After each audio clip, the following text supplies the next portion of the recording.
panelists to join? Yes, please do that if you can. Thank you.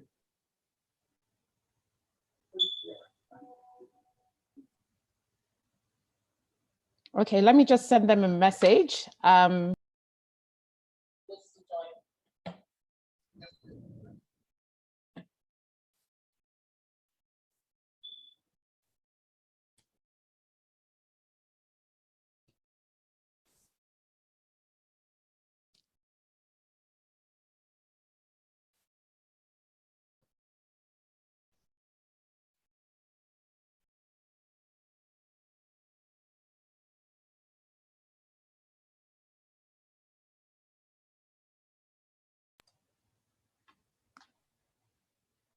Hello. Ladies and gentlemen, I just wanted to apologize on behalf of the technical team. We experienced some technical glitches, but this session will start very shortly. We're just waiting for 2 more of the speakers to come in. They've been waiting outside the room, so we would like to apologize profusely. Please bear with us. This session will start very, very shortly.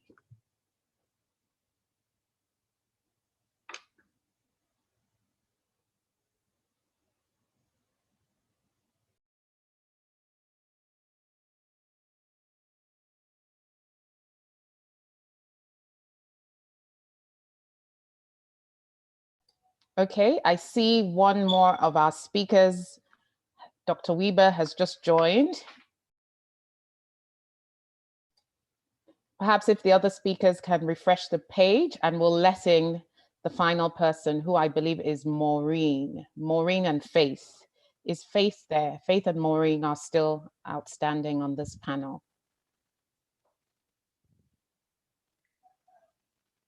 But whilst they're trying to get in, I'm going to start the panel introduction because we've spent quite a lot of time now. So let's just quickly go back to the beginning. So I'm really, really pleased to be moderating this panel. The title is Funding and Scaling Strategies to Scale Up Energy Access. We've got 4 distinguished panelists: Dr. Woebe Boer, who's the CEO of Allon. Then we've got Faith Chege, the portfolio coordinator of the Energy and Environmental Partnership Trust Fund, EEP Africa. We've got Remi Amoo, the deputy managing director of Funtay Group. And last but by no means least, we've got Maureen, head of the MANSA initiative at Afrexim Bank. So the main thrust of this session really is to focus on the key funding requirements in the energy access sectors and look for ways to scale the challenges and barriers that prevent companies and projects from accessing funding. But I will first of all start with the overall funding requirement to set the context. As we know, we're about a decade away from SDG, the United Nations Development Goals, and SDG 7, which is universal access to clean energy, is a key pillar of that. According to the International Energy Agency, we need an estimated $1.4 trillion annually until 2030 to attain universal access. But this investment is not spread equally across all countries. Developed countries and some middle-income countries are accessing finance, while many developing countries, including those in Africa, are left out. But beyond that, the question of where the money will come from. Are we going to rely on the public and private sector, domestic or international capital markets? And then given the scale of the investment needs and the potential for energy investments to generate the revenues and the savings that economies need to drive sustainable growth, what steps can policymakers and the private sector take to combat the challenges that stand in the way of scaling through finance? And just before we start the panel session, I think it's very important to mention that many of the current initiatives that have a gender-specific focus are not receiving adequate financial support. There was a major finding in the Energizing Finance Report, Understanding the Landscape 2020, that was released by Sustainable Energy for All. And one of the things that it said was that official development assistance, particularly financing for energy projects with a gender equality objective, are only concentrated in a few donors, right? So we need to broaden the pool of donors. But we also know that every $1 million spent on clean energy projects creates more than 30 new jobs. So this is a very, very important topic. We've also seen last year some financing milestones by companies like Lummus, who have attracted financing, Energy, Rensource, and even in the transition fuel space, companies like Seplat that have accessed large-scale funding for gas. So I hope the panelists can help us tease out these issues. And without further ado, I would like to start with short opening statements on this topic from each of the panelists before I go into the curated questions with all of them. So I'm going to call on Dr. Woebe first, the CEO of Orlon, to give us his opening thoughts on this topic. Thank you, Woebe. All right, thank you so much, Rolake. I think you and I have been on so many panels in the last year, but I think this is the first time we're actually on the same one. So it's fantastic to be here. That was a great intro. I just want to say a quick thanks to Wien for, it's women in energy, but you're actually putting a very big focus on off-grid energy, renewable energy, which I think is fantastic. Many networks like yours focus only on oil and gas. And then, the last 5 minutes of some program, you might have a little thing on solar. So thank you very much for that. Also to Rian, I believe Rian is the largest fully indigenous industry association for off-grid energy, renewable energy in Africa. And so again, and it's also led by Lande, so women-led as well. So thank you very much for doing this and including us on this panel. So just my quick opening remarks. I know we're running a bit late, so I won't go into too much detail, but I run probably the largest investment fund focused on renewables in Nigeria. And I think, the question about scaling, about financing and all that, we have to look at it that it's just as much a problem of access to capital as the readiness of companies to actually absorb that capital. And so I think the onus is on both sides. And you often hear investors or financiers saying, I don't have deals, or you find entrepreneurs saying, I don't have capital. And you try and connect them, and then you find out that, well, the entrepreneur may not be ready for capital. The financier is actually looking for a different kind of investment. So we need to figure out how to make those connections work, because the capital is there, the entrepreneurs are there, the problem is there to solve, and the money is there to be made, and we just have to figure out how to make those connections better. But just final word in my intro, I do look forward to the day when even a regular sort of standard energy conference, I am, like there's a token guy and everyone else is women. And in fact, it's men that have to have special, like men in energy, because everything is dominated by women. So I'm looking forward to that day, and I hope we get there soon. Thank you very much for those. Really like the point about the mismatch between the expectations of investors and the companies looking for capital. I'm going to go straight on to Faith Chege, the portfolio coordinator for the EEP Africa, to give her opening remarks. Thank you, Faith. Thank you. So just a bit about EEP. So EEP is an investment facility that provides early stage grant funding to mainly clean energy ventures. And we're doing this in 15 countries across Eastern Southern Africa. And we provide grants of 200 to about 500,000 euros and catalytic debt financing of up to 2 million euros to scaling ventures. And over the last 10 years, we've deployed about 80 million euros to over 250 projects. And just a bit about how we're ensuring gender mainstreaming in our investment process. So in 2019, we only received 18% of women-led applications for that particular call, and deliberately made an effort to change things on that end by designing a gender-themed call in 2019, which we looked at promoting gender inclusivity in innovation in the clean energy space. And that particular call saw about 61% of applications coming from women-led ventures, which was quite a big step. And in 2020, 38% of our companies we invested in were women-led, which has led to a portfolio company getting to 42%. So by that saying that we believe that gender mainstreaming can be achieved by deliberately reorganizing processes, evaluating whether it's application processes or investment processes, theses, and really putting in the effort to ensure that there's that gender perspective incorporated at all levels of investment, whether it be funds or through equity or through grant funding, and really pushing and making that deliberate effort to put our money where our mouth is. Yeah, thank you so much, Faith. And I really love the point about you essentially made the business case for investing in gender with the growth in your portfolio to 42%.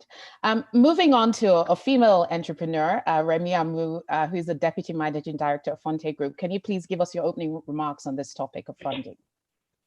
All right. Good afternoon, Rolake, and thank you very much for having us over here. I would like to thank Wian and Rian for having this fantastic event to bring different stakeholders.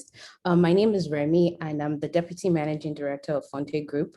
Our company is a little unique in the sense that we started off as an exploration and production and oil servicing company, and we've diversified into other areas in the power and energy space. So right now we're into gas to power, auto gas, and CNG, right? So we've had a lot of experience with raising funds, especially debt funding, and a lot of obstacles that we've encountered is foreign exchange risk, right? So you have projects where your inflows is in Naira, but your investments is in dollars, right? So how do you build the confidence of the investor that you can pay back their funds if the foreign exchange rates keeps fluctuating every time? How do you hedge your risk? How do you hedge the dollars? How do you hedge the Naira?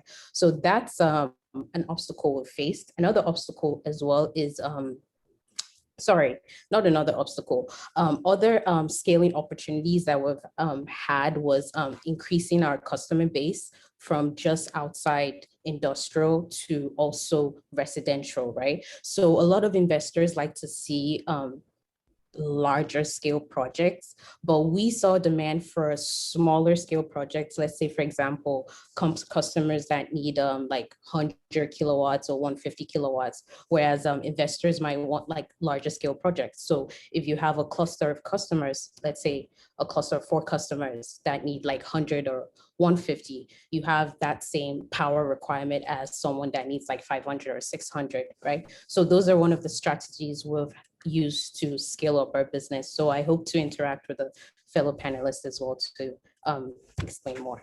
Thank you. Thank you so much for that. Really, really great insight on scaling. And of course, we'll come back to that. And finally, your opening statement, Maureen. Let's hear what the Afrexim Bank is doing in this space. Thank you.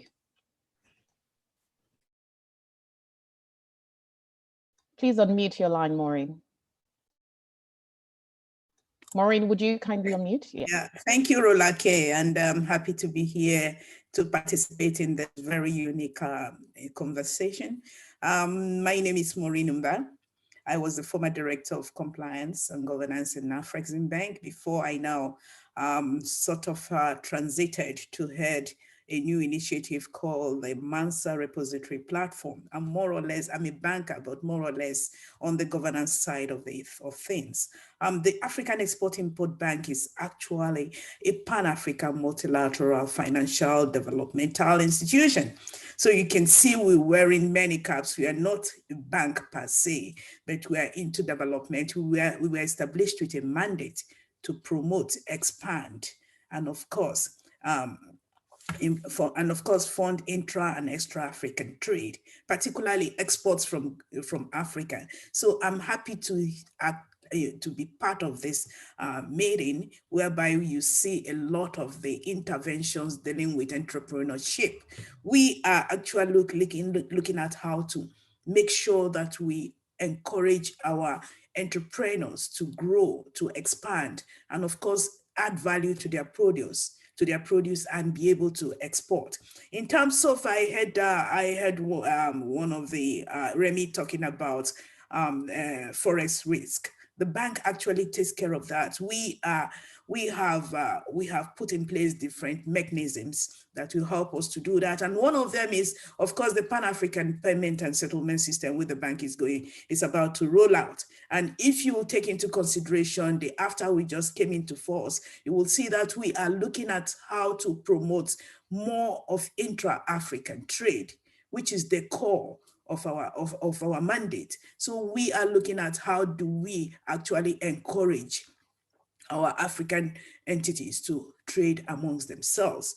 And that is what we are looking at. When it comes to the foreign exchange issues, the bank also has put in place a mechanism that will handle that. But now, with the Pan-African Payment Settlement System coming into place, you are able to trade with your local currency. You trade with your Naira, your entity, your buyer or your seller in another country in Africa will trade with its own currency. If you are exporting goods to Kenya, you export your goods in Naira, and your entity in Kenya will pay with the Kenya shillings. So during the transaction, the Pan-African Payment and Settlement System will take care of that, the transaction. So it's good to be here today to participate in this very beautiful conversation as we move on. Thank you. Thank you so much, Maureen. What a great initiative from Afrexim Bank on the payment settlement system. And I imagine the Africa Free Trade Continental Agreement will probably help to facilitate this. But let's move beyond trade. And I'm going to come back to you, Dr. Woebe. And I want to encourage the audience, please, in the Hublot platform, there's a Q&A box where you can ask questions. So Dr. Woebe, we've heard all these nice things about what funding can do to the sector. But the reality is a lot of startups and growth stage companies in the clean energy space are still struggling, and COVID has exacerbated that. Can you just perhaps help us hone in on what some of these specific issues have been? Because we haven't been hearing the funding announcements as quickly as we would like. All right, so just first thing, I just wanted to comment on the other members of the panel. So Faith, I heard you say you only do East and Southern Africa, so we need to get you to West Africa.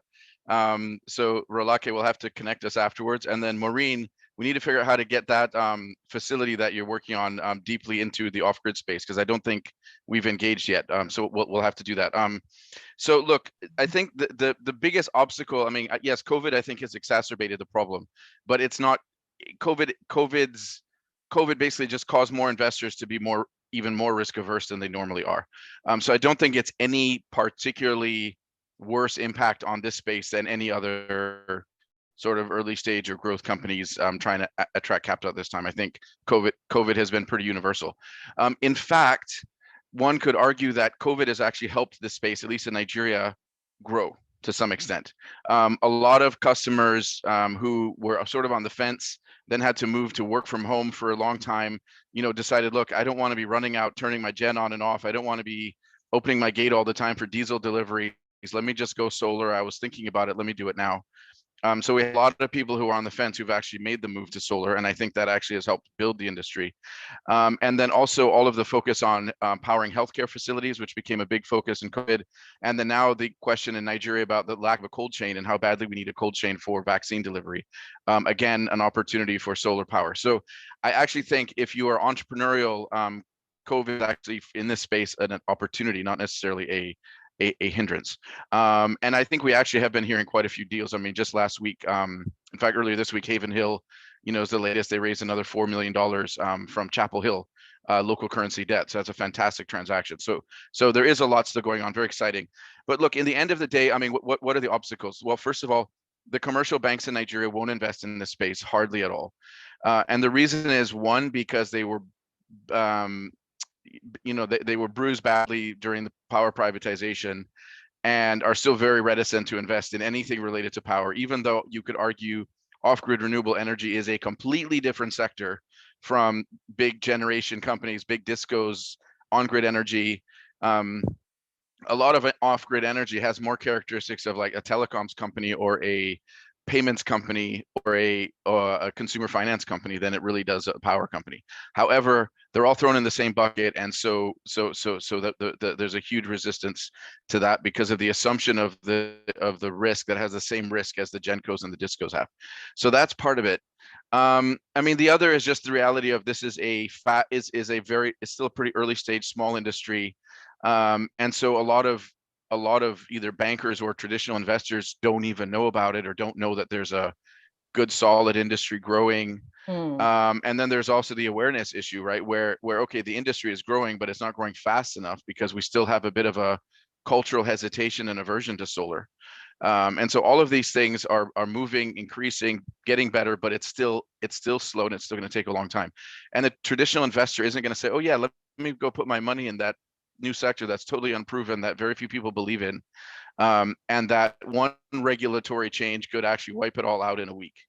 And so I think all of those things just make it somewhat risky. But then at the same time, you said startups as well. I mean, startups everywhere in Nigeria struggle to get funding. There's a growing number of incubation hubs and so on, but a lot of them don't come with funding.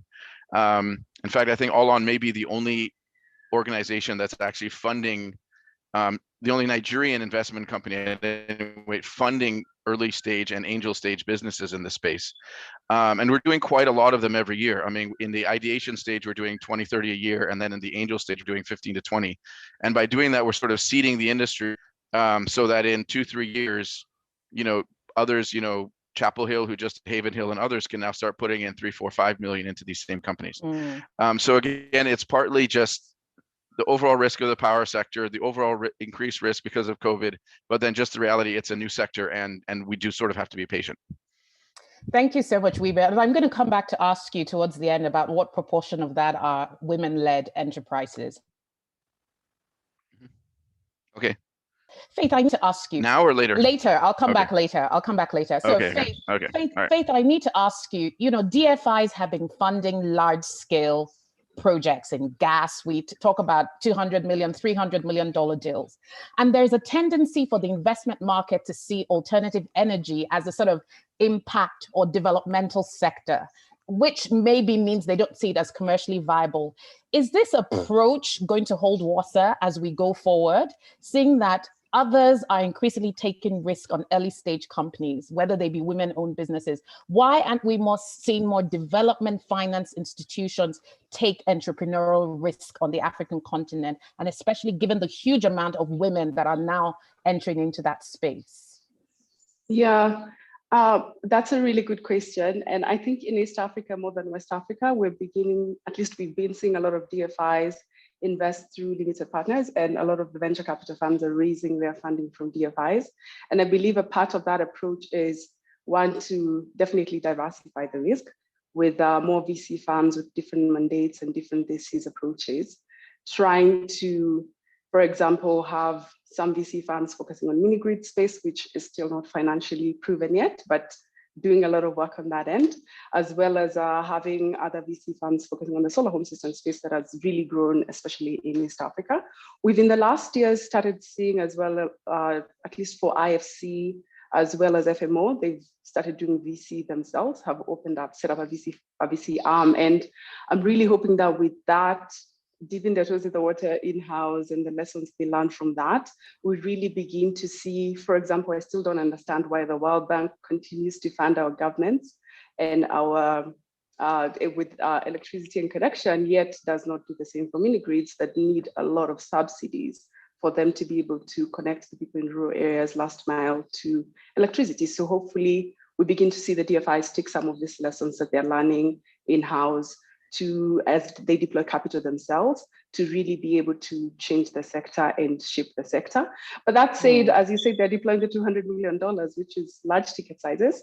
And as Dr. Woebe has brought it up, there is still a big need for that fast step and early startup capital that most of the time we find, especially with African entrepreneurs without friends, family, and fools money, that fast $100,000 check, we need venture capital space and people sitting on those boards, instilling corporate discipline, instilling the values and steering this early stage companies to a place where they become bankable.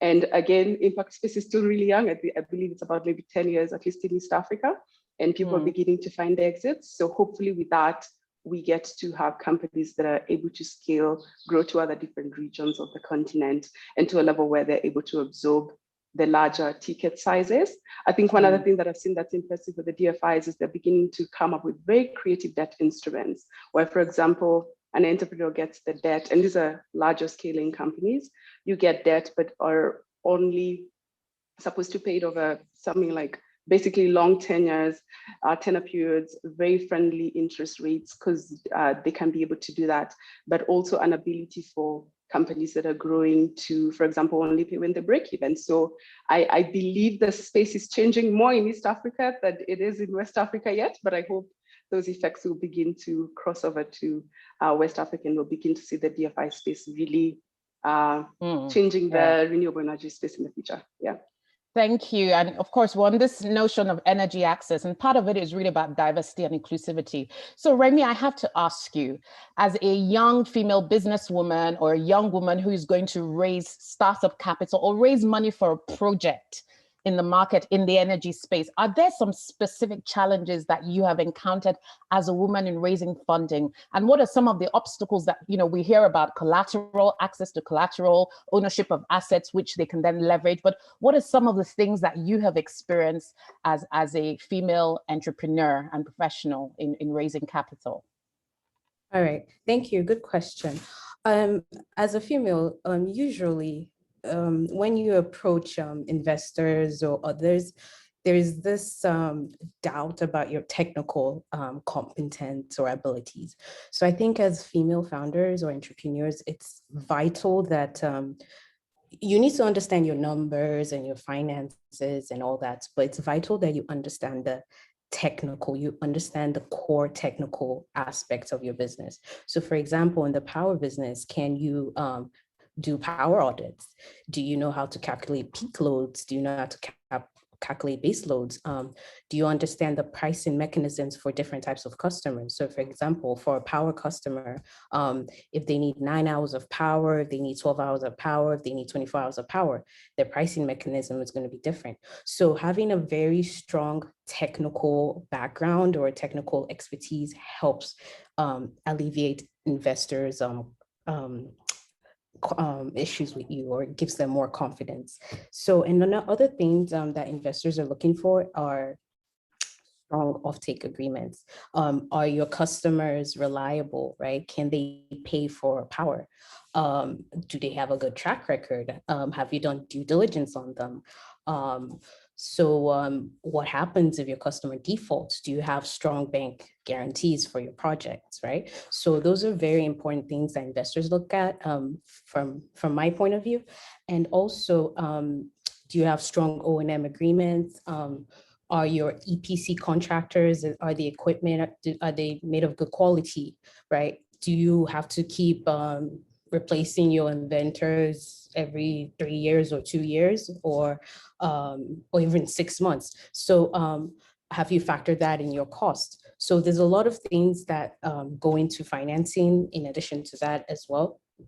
And have you done scenario analysis about your projects for your off-takers? Let's say you're doing a gas project or a gas hybrid project. What happens if you don't have gas? Do you have other mechanism to supplement that, right? So those are a lot of challenges that we have faced as a business owner.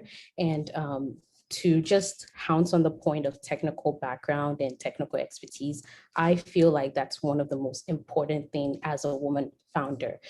That helps the investor and everything. Yeah. So fantastic. And I'm going to actually just ask you to quickly answer this question, and for Maureen to also take this as you answer my next one. But we often hear that even when a woman is technically competent to raise funding, part of the problem is the access to the networks. We know a lot of men who work in the industry, they've networked with the DFIs, with the venture capitalists, with the private equity. The banks are used to seeing those proposals. I mean, is there something to be said about women needing to network more broadly in the financing universe? And what has been your experience with that? Okay, my experience with that is there are different ways to raise finance, right? You can look at local investors, or you can look at international investors. Like Dr. Woebe, sorry, I don't know whether I'm pronouncing him. Yeah. Woebe. There's funding out there actually, right? It's just that you have to bring in a attractive project or a bankable project. There are funders out there. You have to have solid offtake agreements. Your financials have to be solid. But from our experience, we've actually had good experience with getting funding opportunities available and stuff like that. And like I said, it helps if you have a strong technical background and also have a track record, no matter how small that track record is. So for example, let's say for a power project, if you want to raise money for, let's say, a 1 megawatt or 500 kilowatts power project, have you done a smaller scale project? Have you bootstrapped before? They want to see what you've done with your own money, right? In addition, right? So let's say you've, like for a little market, you've powered a market that needs like 50 kilowatts or 100 kilowatts, and now you're asking for funds for 500 kilowatts, right? So if they see that track record, they are more willing to invest, right? So they also look at track record, no matter how small it happens to be. Yeah, thank you for a really, really great point on track record. I love that. So Maureen, I have to ask you, and I'm going to sort of roll two questions into one in the interest of time. But first of all, data is absolutely a key challenge for businesses in Africa, and particularly in emerging spaces such as the clean energy space and the transition space. But we need data for decision making, and we need to have market insights to have viable business propositions that will attract funding. What is Afrexim doing in this regard, number one? And then secondly, in this energy sector, a lot of the activities and projects depend on equipment importation to deliver projects and fulfill contracts. What are the emerging trade finance opportunities that exist within your ecosystem for not just women-owned businesses, but for the sector as a whole? Thank you very much, Rolake, for those constructive questions. And I think it is absolutely necessary to talk a little bit about the MANSA repository platform, which is actually the go-to platform, which is actually the answer to all the issues you've just raised now. Can you come on video, ma'am? We're not seeing your lovely face. At times we want to keep off the video because of the network. At times it gives a little bit, but I'll be there. Like I was saying, I said these are very two constructive questions, which I believe the MANSA repository platform is the answer to all these issues you've raised. It is very important and an important point. And in fact, in Afrexim Bank, we believe that one of the major challenges in trade finance today in Africa is the lack of trade information and data. And when we look at data and trade information, they are very critical for any investment and business decision making. Afrexim Bank has identified this need and set up the trade information portal. That trade information portal is being built now, yet to be rolled out. And of course, it will come into force before the Q3 of 2021. We've also looked at developing the trade information regulation portal as well, which will enable various stakeholders to log on to this platform and obtain data information on all the 55 African countries by sector to guide their business decision making. This platform is expected also to be rolled out almost the same time when the trade information portal will be rolled out. Lack of information is a huge problem to trade in Africa. This will also be complemented by the trade information portal, like I said. On the issue of data, of equipment importation. Equipment importation. That is another key area the bank has looked into. If you take, for instance, let's take the energy sector, for instance. If you want to do, most of the banks, they do what you may call short-term financing. But if you really want to do an energy program or install an energy facility in a location, you need to go a long way. Number one, you have to look at the importation of the equipment. Where are you going to? Do you have agreements? Do you have relationship? Like the bank has developed certain relationship with countries that have this, that are capital intensive, equipment is capital intensive. There are countries that actually on an agreement with Afrexim Bank, they can provide those equipment to African entities. And then by the time they install and start generating the energy, they can now start paying back. And that takes a long time. If you look at that, you can see the trade finance opportunities with various trade finance, commercial and development financial institutions, such as Afrexim Bank. Their core mandate is to promote, expand, like I said, expand and facilitate trade, both intra and extra African trade. And that is why Afrexim Bank's definition of trade finance is much broader than that of a conventional financial institution. Why most conventional institutions, they look at short-term financing. Afrexim Bank looks at medium and long-term financing, which requires financing of trade and enabling transactions and trade enabling transactions. By way of an example, that's the example I just cited now. If you want to actually construct a power plant, you will extend, yes, you will extend trade finance facility that will take care of the equipment import, the construction, the testing and commissioning of the plant, which will then start generating the cash flow that will repay the trade finance loan, which you have taken from a bank. This obviously will necessitate a medium to long-term credit facility with a grace period to allow the construction of the plant and generation of the cash flow to repay the loan. Again, yeah. Again, if I mean, sorry, go on, madam. I'll let you finish that point. Okay. Again, if you look at it today, for you to be able to do that, you must have a very good, like Remi was saying, in addition to what Remi was saying as well, you need information about the entity you are engaging. Does the entity, today you will agree with me, you get into any bank, the first question they ask you is, what is your name? Even if you want to open an account, a personal account, you have to do what they call the KYC. If you don't have your information, no bank will listen to you. And even after a year, you have to go and update your KYC to be able to draw from your account. If not, your account will be blocked. The Central Bank of Nigeria, for instance, has passed a lot of guidelines regarding KYC, how KYC is key to every entity, individual, companies. It is very important that those information, because from what Dr. Woebe was just saying, you could see that there's funding there, but you cannot access the funding because of lack of information of the entity. You have to have your KYC, you have to know who you're dealing with, you have to know your operating address, you have to have good governance in place, you have to have a board, a management. Because Remi again was alluding to the fact that you have to actually, they want to know if you really have a background knowledge of the business you are into. So if you have experts in those business who are in management, that will even facilitate your access.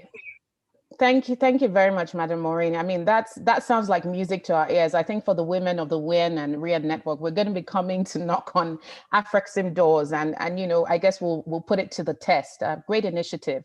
I'm going to come back to Dr. Woebe as we move to round up, and just as I come back to him, I want all the panelists to think about what specific initiative this network can take forward in terms of helping to improve access to finance for female entrepreneurs and businesses.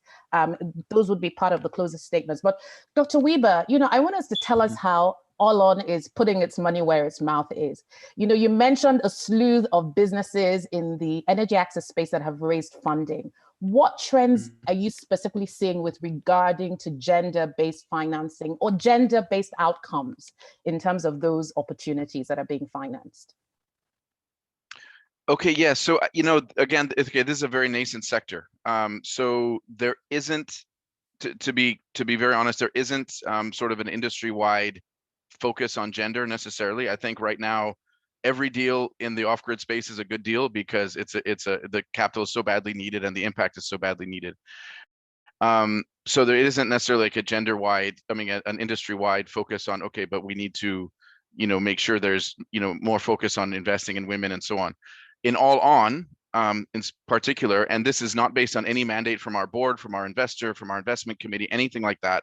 We as a leadership team of All On have decided on our own that we will make identifying women-owned or women-operated businesses, that we will actually prioritize them when we're making our investment decisions. And this is on our own basis, based on the fact that, you know, we believe that there needs to be balance. We know that women entrepreneurs, you know, are fantastic and also have a more difficult time raising capital than their male counterparts. And so, in light of that, we are making a concerted effort to prioritize women entrepreneurs. So of our portfolio of about 30 companies, about 1/3 of those are now either owned or have women CEOs.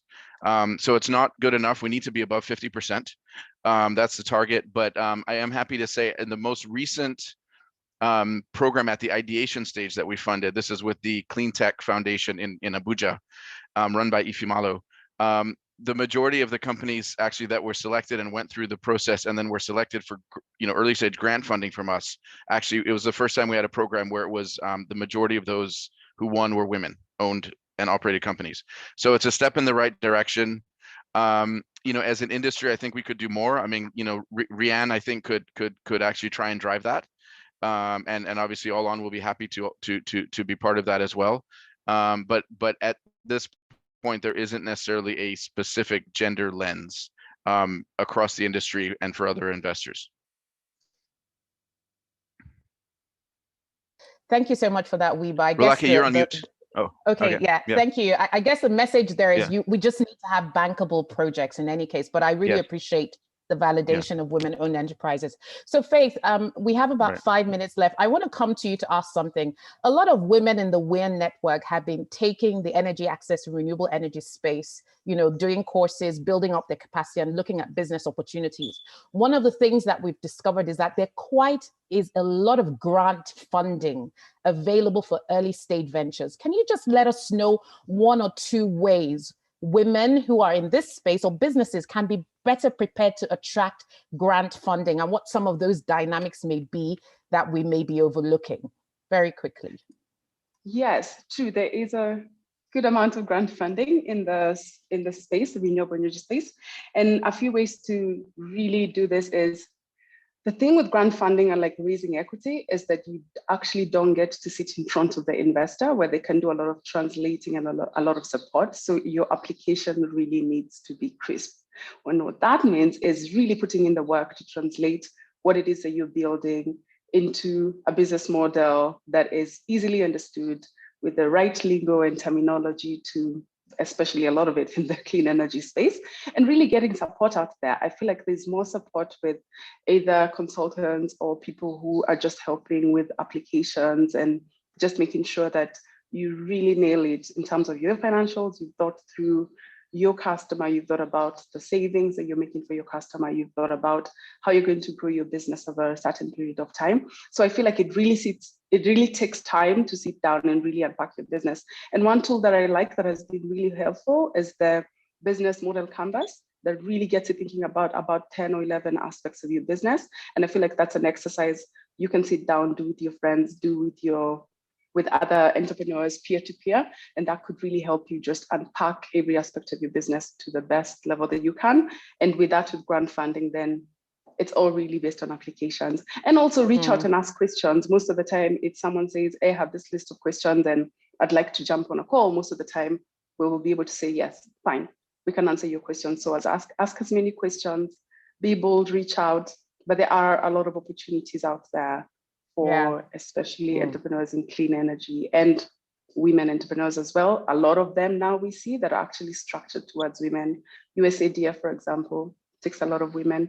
We are looking for a lot of women. So more opportunities, actually really excited about funding and backing women entrepreneurs. So just to reiterate what Dr. Woebe says, there is a lot of money actually chasing fewer deals than we would like to see. So I think with that perspective, people should just reach out more boldly and just push to get more of that grant funding. Thank you so much for that. And, Remi, can you just very, very quickly tell me about 1 or 2 opportunities you think will be big in the space that will be likely to attract funding, just very quickly. Okay. So for opportunities that would be big, I see, if we talk outside the solar industry, I see opportunities in the gas sector, especially auto gas, right? Now we see the price of diesel and petrol being at ridiculous prices, and gas has been a very viable alternative to fuel. So there's a lot of opportunities for auto gas investments and auto gas solutions in Nigeria at the moment, right? So yeah. Thank you. And, we're going to wrap up. And what I want everybody to do, we're meant to wrap up at 3:15, but I'm going to get us to wrap up a bit earlier. What I want everybody to do, starting with Maureen, if we could please go around stating one concrete initiative that the partnership of the Women in Energy Network and the Renewable Energy Association can take forward with trying to drive more funding into this energy access space. So one concrete practical initiative, and I'll start with Maureen. Each person has just under a minute. Hopefully some of my colleagues on here can help us record some of these initiatives. I'll start with Maureen. I'll work my way back to Dr. Woebe, then Faith, then finally Remi. So over to you, Maureen, very, very quickly. And if you could please switch on your video. Yeah. Thank you again, Rolake, for the opportunity. And I will just say the MANSA repository platform is the answer to all these issues. Well, that's why we are here. The WIN has already onboarded its profile on the MANSA repository platform. And we are urging all the RIAN and WIN communities, the entrepreneurs, to onboard your profile on the MANSA repository platform. It will provide you more opportunities to access funding. It will give you more opportunities to expand your business. It will create more visibility for you, in your business. It's again going to woo investors. A lot of investors, like Dr. Woebe have said, and of course Faith has said, that there are lots of money there chasing fewer investments. So we are here with that's the MANSA repository platform. We are here to urge you. Once you onboard your information on the platform, the answer is there for you. You will. Thank you very much. Thank you very much, Maureen. Over to you, Woebe. All right. Well, yeah, I think MANSA is the answer. I think, but I think also what we can do is we have the All On Hub, which sort of provides non-financial support to businesses, and so the All On Hub could partner with WIN and RIAN to maybe take at any given time, every maybe 6 months, let's say 10 of the top sort of women-owned businesses in the space, and then really kind of promote them, prepare them, and then basically just help them raise the grant and returnable capital that they need, so that we basically go almost like as a portfolio. You know, we go to investors and donors and say, these are 10 really solid women-owned companies. You know, they need X, Y, and Z. If you could invest in all 10 of them, we can drive this for you and just make it very simple. Both then equipping the companies themselves to be ready for this, because again, like Faith had said, especially if it's a grant, you may not even ever meet the donor. So do it really well, put a really good presentation, very sophisticated for each of them, and then really knock it out of the park so that they can start grabbing the money and putting all the guys in the back of the queue. Thank you. Great initiative, and we're definitely going to take you up on that offer. So I'll move to Faith now. One initiative you think we can take forward very quickly? Yeah, so we've been doing a lot of investor forums, stroke matchmaking at EEP, which have been very successful. And basically what this looks like is getting entrepreneurs in front of investors. So the thing with investors and investing is that at a very early stage, you're mainly investing in the person, not the idea. And a good person has capacity to take a really bad idea and pivot it to a really good one. But you can't do a good person unless you're actually sitting in front of them and getting the vibe of what they're capable of doing. And so I think I'd say bring the investors and entrepreneurs together into a room and let the magic happen. It takes a lot of work, a lot of logistics to make it happen, but I believe you have the bandwidth and the muscle to be able to do that. And as we've talked about networks, by networking and by investors meeting these entrepreneurs, it really does open up doors and it just gets the money flowing in the right directions. And worst case, they get mentorship, which years down the line really brings the money following. So matchmake. Thank you, Remi. Last words to you very quickly before I round up. All right. I think an initiative RIAN can take is to have a investors or information database. I think a lot of the challenge at times with entrepreneurs is they don't know where to get information from, or the information is sort of scattered, right? So if there's a database that has all investors, like All On and all these other investors, there are other programs from Clean Technology Hub, there's the GIZ program. So if we have a database that has all this information, right, in one place where everyone can go to and say, okay, these are the investors for the power sector or the energy sector. These are the EPC contractors. These are the project developers. This is everything. And also have a mentorship programs with entrepreneurs that have successfully raised funds and run businesses in this sector. Right. So I think those are two initiatives that we can take to move this vision forward. Thank you. Wow, thank you so much. So we have MANSA is the answer, then we have the Matchmaking Investor Service, then we have the hub of top 10 women businesses that Allon is committing to partner with Win and Rian on, and of course, information and data, as Remi has said. I want to take time to thank my panelists, Maureen, Nneka, Dr. Woebe, Faith Chege, and Remi Amoo. You've all been fantastic. Apologies again for the technical glitches, but I think we got there in the end. And we're looking forward to you all putting your money where your ideas have been today. So thank you again, everyone. We hope you've joined the session and look forward to engaging with you again very soon. Thank you, guys. That was awesome. Thank you Thank very you. much. Thank you very much. Thank you. Thank you. Bye. Bye.